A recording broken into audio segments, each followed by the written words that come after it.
Hello, grade 4 students. Welcome to science class.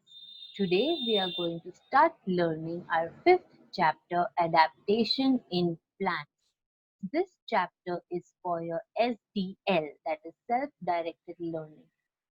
In this, you are expected to read and learn this chapter on your own.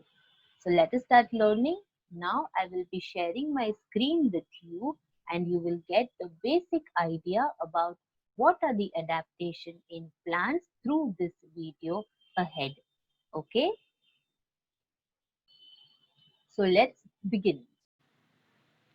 Adaptation in plants. We can see coconut trees if we go to Goa or Kerala and pine trees in the hilly regions of North India. You may wonder why these trees are so different from each other. Different plants grow in different types of soil at different places in different atmospheric conditions. Some plants grow on land while some plants grow in water. To suit the climate of place, plants change themselves. These special characteristics that enable plants to grow and survive in a particular environment are called adaptations. Few examples like the lotus plant has adapted itself to grow and live in ponds. A cactus plant grows in deserts. It has adapted itself to store water. Now, let us find out how plants differ from each other according to their surroundings. Terrestrial plants. Plants that grow on land are called terrestrial plants. We can see different types of terrestrial plants according to different landforms. Plants in plains. Some trees such as neem, banyan, mango, peepal, they do not shed their leaves. They have broad leaves. They do not shed their leaves in winter and continue to grow new leaves again in summer. Some plants such as teak, sesame, and sal grow best in places which experience hot summer days. Schedule leaves once in a year. They are called deciduous trees. Plants in marshes. Some trees, such as sundari, also called as mangrove, grow in marshy places where the soil is sticky and clayey. Their roots cannot breathe in waterlogged soil, so they have breathing roots that grow above the ground and contain small air holes that enable the roots to get air. They are called marshy plants. They grow in marshy lands. Plants such as cedar, cypress, fir, spruce, pine, they grow in hilly areas.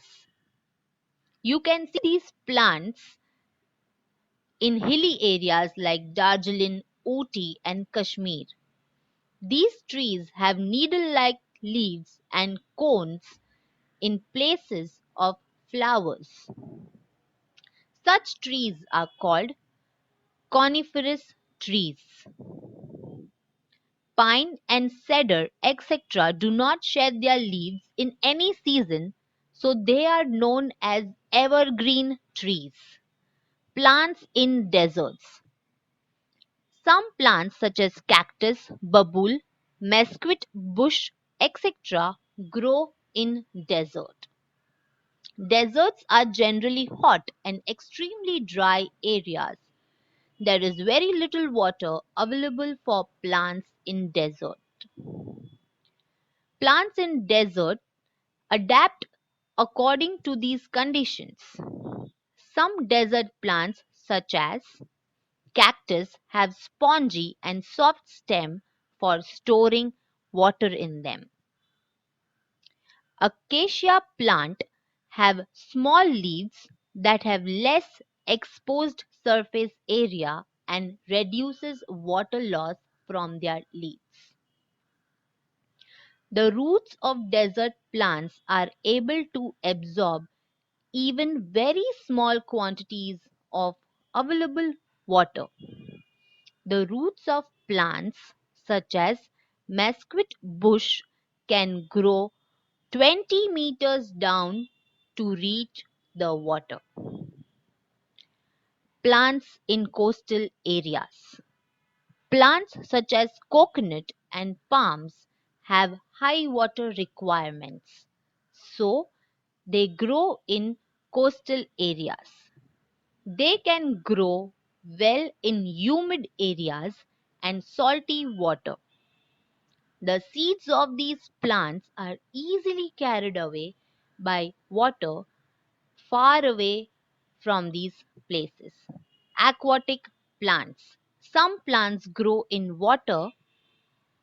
Plants that grow in water are known as aquatic plants. Aquatic plants are of three kinds. Floating plants. Some water plants, such as water hyacinth, duckweed, extra float on the surface of the water. They have light and spongy stem which helps them to float on water. Another kind of plant is fixed plants. Plants such as lotus have roots which are fixed at the bottom of the pond. They are known as fixed plants. They have broad leaves and hollow stems. The leaves have stomata on the upper surface through which they breathe. Their leaves can float on the surface of the pond. Another type of plant is underwater plants. There are some plants that grow and remain completely under the water. Tape grass, hydrilla, seaweed, etc. are underwater plants. These plants have narrow leaves with no stomata. They are able to breathe through their surface. They are called underwater cleaners because their breathing helps to keep the water clean. Thank you. Now, thank you students for watching this video and understanding what are the adaptations in plants. Now, once you have seen this video, I want you all to open your science course book, chapter 5, and read the entire chapter 2 times. Once you are done reading this chapter, I want you to open your science application book B. In that, from page number 1, you will start writing all your worksheets, start solving all your worksheets in application book B. I will be sharing the PDF for your application book B, chapter 5, adaptation in plants. Thank you.